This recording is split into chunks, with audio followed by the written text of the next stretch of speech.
dopamine levels are highest on expectation of this reward.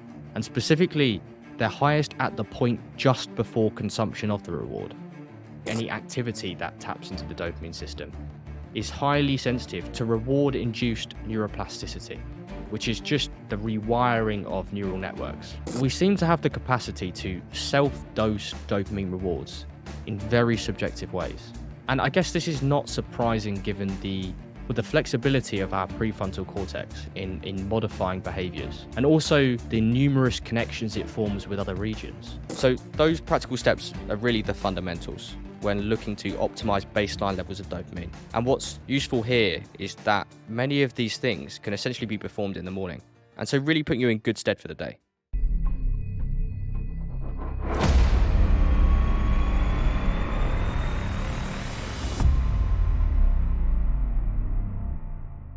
In the first video, I briefly touched on logotherapy, and namely the central place that meaning has in our sense of fulfillment and, well, general well-being. I'll describe it now in relation to our current understanding in science, and namely the recent branch of affective neuroscience. I'll go on to explaining what we understand of the physiology underpinning what drives us, which, as well as being incredibly interesting, is actually fundamental if, well, looking to optimize both motivation and focus. So affective neuroscience is just the study of the brain as it relates to emotion. Now, the term was coined by a man named Yuk Pangsep in 1992, so it is a comparatively new field, but one that I feel holds a lot of promise. So identified within affective neuroscience are 7 major emotional, or in other words, affective systems. These are seeking, anger, fear, panic or grief, care, lust, and the last one is play. Now, how did these systems develop? What we really need to do is track back to what is essentially known as it relates to the evolution of the brain. And, well, having read the literature on this, it seems to be a bit of an ongoing debate.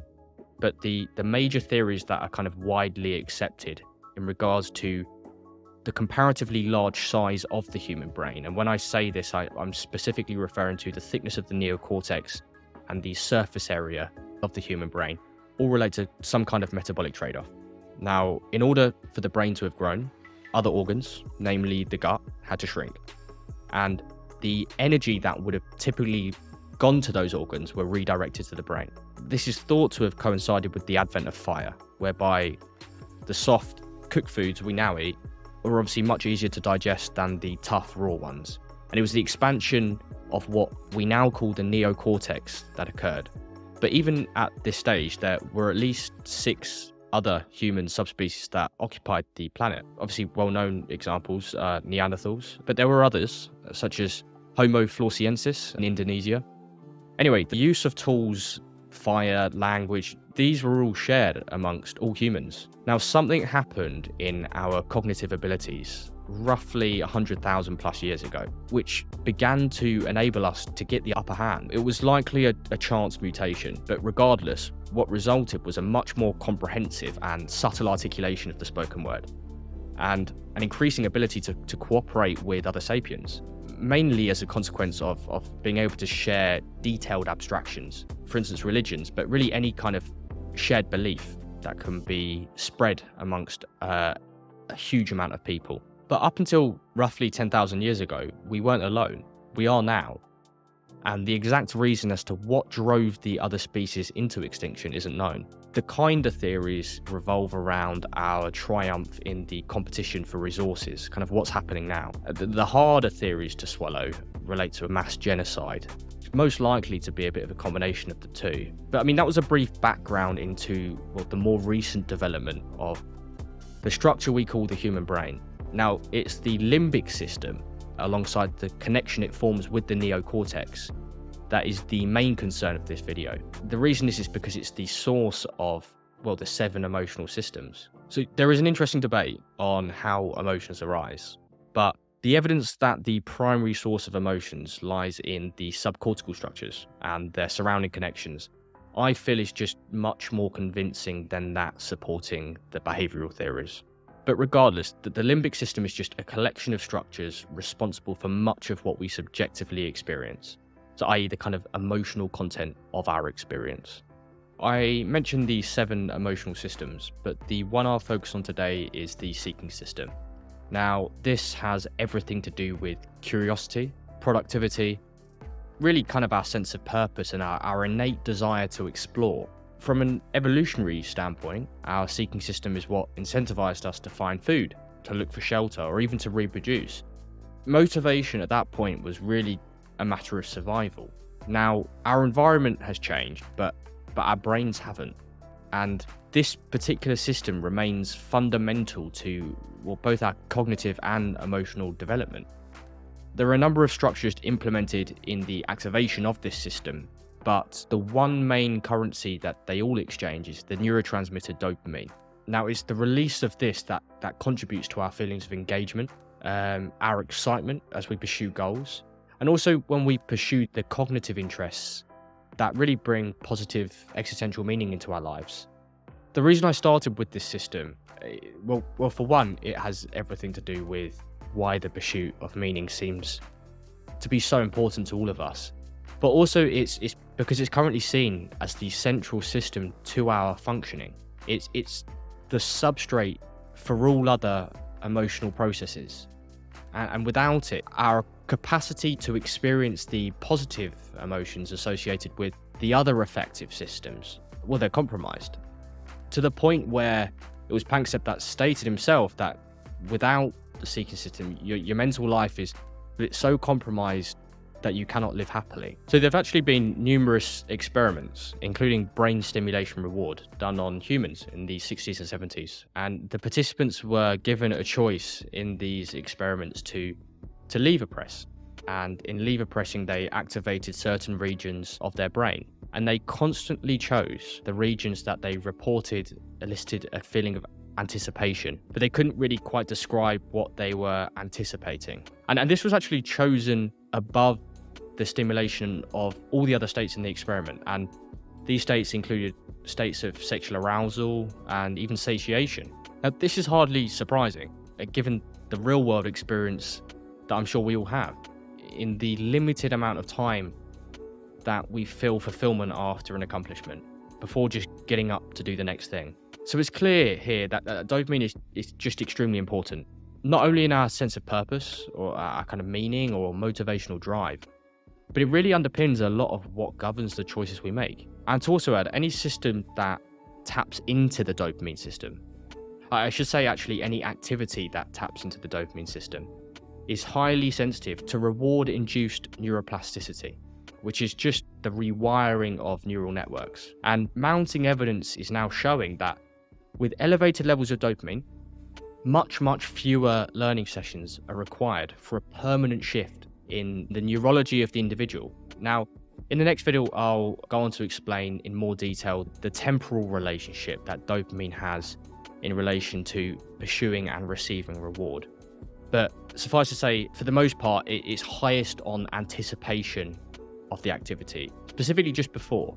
And it increases to the extent in which you perceive the activity to be of value.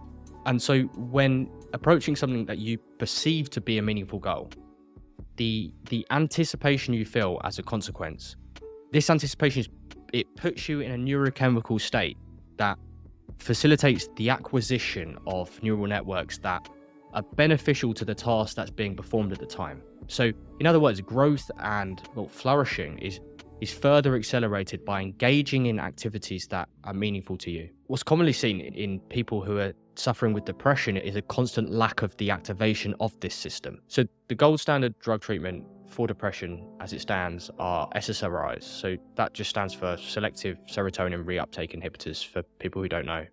Now, these have obviously everything to do with serotonin, and as a consequence, they're very effective in elevating our mood. As well, serotonin really has everything to do with satiation, the kind of feeling of satisfaction that you get after, say, eating a nice meal. So mood clinically is our emotional state over a sustained period of time. Now, increasing levels of serotonin to a level that I would argue is not therapeutic, you see in individuals with higher than ideal levels of serotonin a reduced affect. Now, affect clinically is seen really as our emotional reactivity. It's the kind of highs and lows that we feel minute by minute. So side effects of this are reports of feeling flat, It kind of explains the other side effects, which really are a consequence of this very fact, and it's kind of reduced appetite, reduced sexual drive. There are other things, but it's just a growing sense of indifference. Now, this gets into a really, really interesting point, which is related to what I was speaking about in the seeking system. With depression, say, a low mood is one of many of the symptoms. A core symptom of depression, however, is anhedonia. Now, anhedonia is just really a lack of motivation or ability to feel pleasure. Now, this is seen as a consequence in affective neuroscience in depression, with the overexcitation of the panic/grief system. So this is the kind of system that elicits feelings of sadness and loneliness. And then what happens is we see a suppression of the seeking system as a consequence.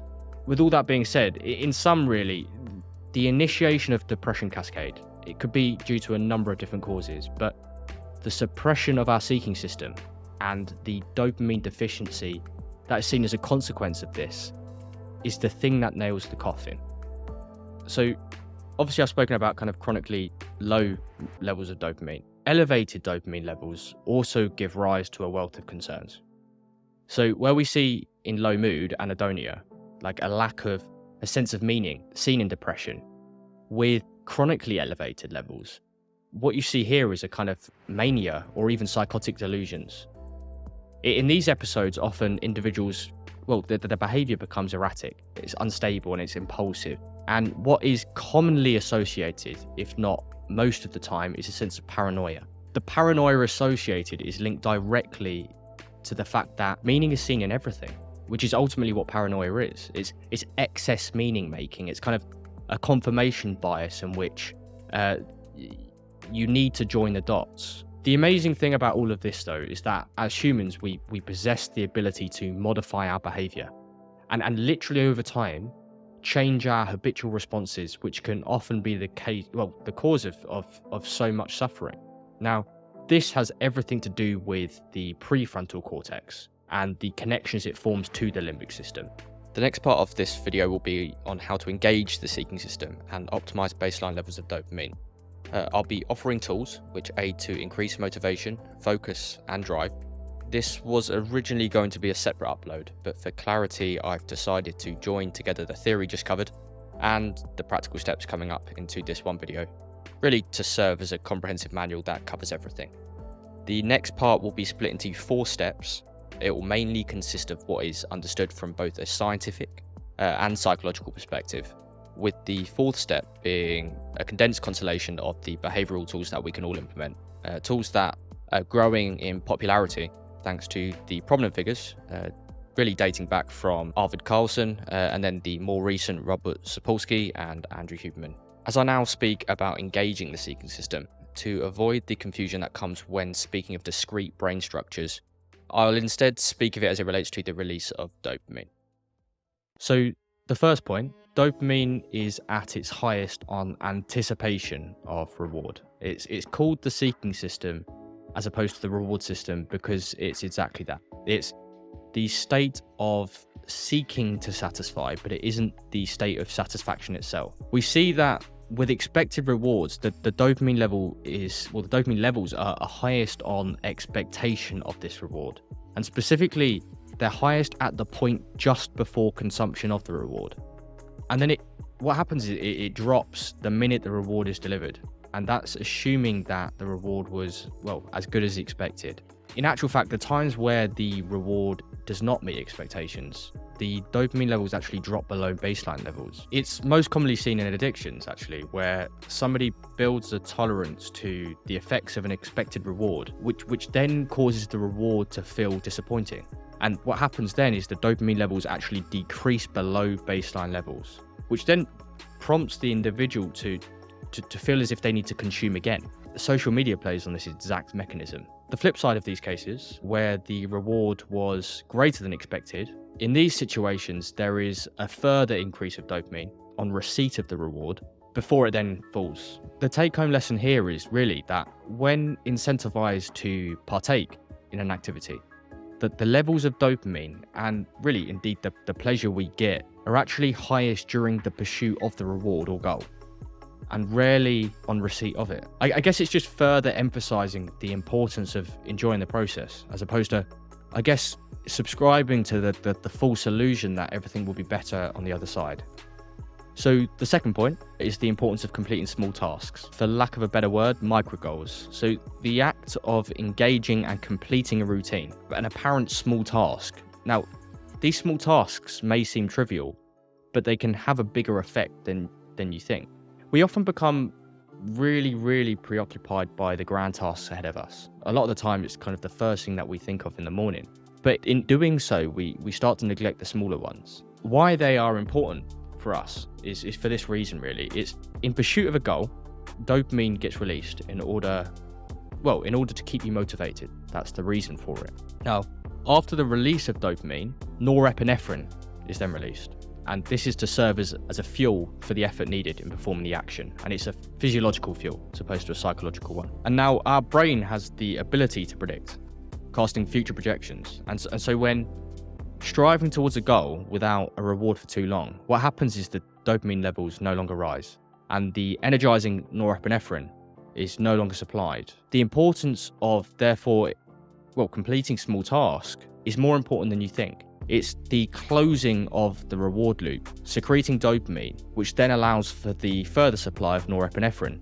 And it's this norepinephrine and the dopamine which serves to further energize us. Now, the levels secreted are of course going to be, in these situations, minute in comparison to, say, having completed a marathon or, publishing a paper, whatever it is that you've set your sights on achieving. They are still essential, though, in energizing us towards the broader goals, which can often consume us to the point that we neglect the smaller things. Also, when combining our knowledge of the prefrontal cortex, which we know to be capable of setting new rules for reward release in the brain, that the cognitive appraisal of what we see to be a reward, or even worthy of acknowledgement, is largely down to the mentality we set in terms of the importance of even trivial tasks. From the knowledge just expressed, right, we can see that the small things aren't small. We see how important that they can be. And as a consequence, we can use this to adopt a more appropriate mentality, which will then further increase their benefit. Now, the third point comes from the study of behavior of individuals who haven't had the liberty of being able to achieve these so-called micro goals. The kind of individuals that are enduring hardship, where freedom in these situations is severely restricted. Now, in these situations, we see the individuals, they find rewards internally. We seem to have the capacity to self-dose dopamine rewards in very subjective ways. And I guess this is not surprising given the flexibility of our prefrontal cortex in modifying behaviors, and also the numerous connections it forms with other regions. Regardless, these individuals, they attach themselves to an external thing, but they internalize it as being very important, right? They attach meaning to their effort. It's the perceived value which allows them to dose the dopamine reward. Now, this is actually a really important revelation because it's in essence just a fancy way of emphasizing that in the mindset we adopt and in attaching our efforts to a subjective meaning, we can directly tap into the dopamine system and hence provide the motivation that we all need at times to continue. So the fourth point will be to briefly summarize other things to take into account when ensuring healthy levels of dopamine. And the reason for the fact it's brief and not kind of a lot longer is because I can confidently point you to Dr. Andrew Huberman.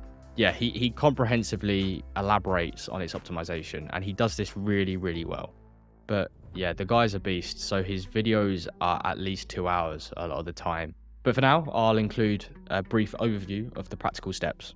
I will illustrate the major points that I've come across when scouring the research myself. Before I begin, there are more potent supplements, substances and medications, which I'll list now, but I won't expand on. Now, taking these will generally have more direct and short-lived effects on the levels of dopamine. And with the understanding of how dopamine is released, which I'll briefly expand on now, being that when you see more sharp, and I should probably be a bit more specific, more significant and quicker rises in dopamine levels.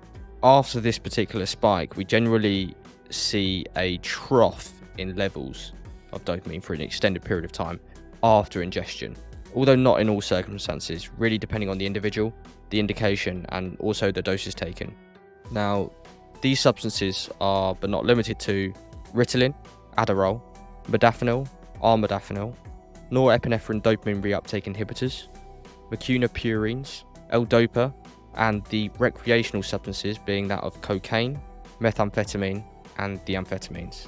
These will be the subject of a separate video, but the following will be practical steps that we can all start now.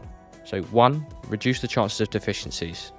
And this is always the best place to start. Now, we do this by mainly optimizing nutrition. So dopamine is reliant on a number of cofactors. The cofactors I would recommend addressing first: magnesium, omega-3 fatty acids in the form of EPA and DHA, the water-soluble vitamins, those are the vitamin B group and the vitamin C, calcium and zinc.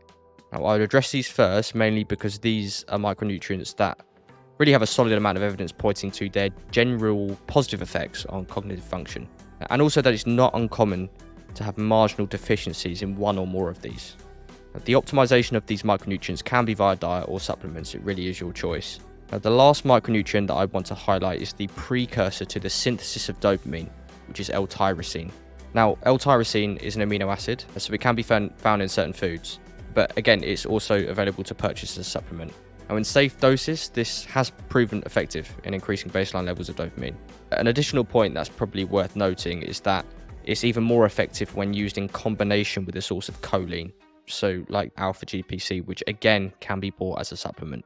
I would like to highlight, obviously, using these in recommended dosaging. Now, 2, caffeine. So at safe doses, which I think I can recall being from 50 milligrams to 400 milligrams daily, caffeine has shown to increase dopamine availability. And it does this mostly by increasing the availability of dopamine receptors. 3, exercise. So amongst a wealth of other benefits, exercise has shown to increase baseline levels of dopamine. Now, alongside this, weight loss is also implicated in increasing baseline levels of dopamine. 4, light exposure and sleep. So sleep deprivation, not surprisingly, can have significant effects on reducing circulating dopamine levels. And this is largely as a consequence of down-regulating receptor sensitivity. Now, in relation to light, early morning sunlight exposure for 10 to 30 minutes daily both leads to the immediate release of dopamine, and over longer periods of time, done on a regular basis, increases gene expression for certain dopamine receptors, which basically means there will be more dopamine receptors available. Also, an important note is avoiding light exposure from the hours of 10 PM till 4 AM. This is mainly because light exposure during these hours activates a certain region of the brain called the habenula, and this then leads to a clear reduction in circulating levels of dopamine the next day. 5, meditation. So dopamine is implicated in a regular practice of meditation. Now, a research study that I recently saw, and it was a meta-analysis, which is just a larger study, showed that, well, it compared many studies using brain imaging, and this demonstrated a 65% rise in levels of dopamine with subjects who had meditated on a regular basis. Now, I would note that, and this would be an anecdotal piece of advice as well, dopamine increase is implicated more with individuals who are less advanced in the practice of meditation. And this makes sense because a greater amount of effort is required to avoid distractions and maintain focus during these periods. As opposed to somebody who may be slightly more well-versed in a practice of meditation, it seems to be slightly more natural to them. 6, cold exposure. So either a cold shower or a plunge have both demonstrated efficiency. Now, it's got a lot of attention recently, this, and for very good reason. Now, temperatures below 14 degrees Celsius for a minimum of roughly 15 minutes a week is advised based on the literature currently available, and I'm aware that this may change when the evidence base grows. But on average, after cold exposure, the subjects in these experiments experienced their baseline levels of dopamine more than doubling for a sustained period of time after short periods of cold exposure. Now, I should note for most of us that don't have a cold plunge, that just running a cold bath, especially if you're from a cooler country, you'll quickly find that this will be more than adequate when first starting, especially if it's your first time in cold immersion. So those practical steps are really the fundamentals when looking to optimize baseline levels of dopamine. And what's useful here is that many of these things can essentially be performed in the morning, and so really putting you in good stead for the day.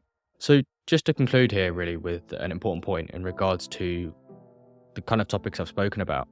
Now, the excitement of pursuit and exploration, they're both so important, but I guess it shouldn't be at the expense of appreciation for what you currently do have, which is all too easy. Now, on the topic of neurotransmitters, other critical states to experience, such as kind of feelings of trust, appreciation, gratitude, or even just a sense of belonging, these states can be best explained to be the cause of other crucial processes involving, well, mainly the neurotransmitters serotonin and oxytocin.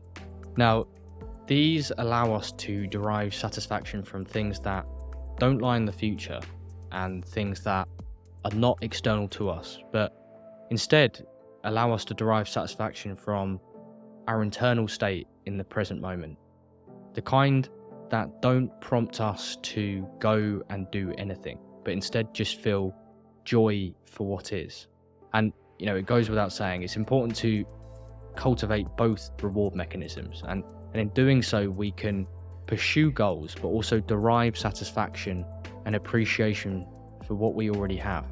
If you like this content, then please feel free to subscribe, because it really helps to grow what is a new channel. And additionally, again, if there are any questions about anything that I said, then just drop a comment or even just message me on Instagram. Thank you very much for watching.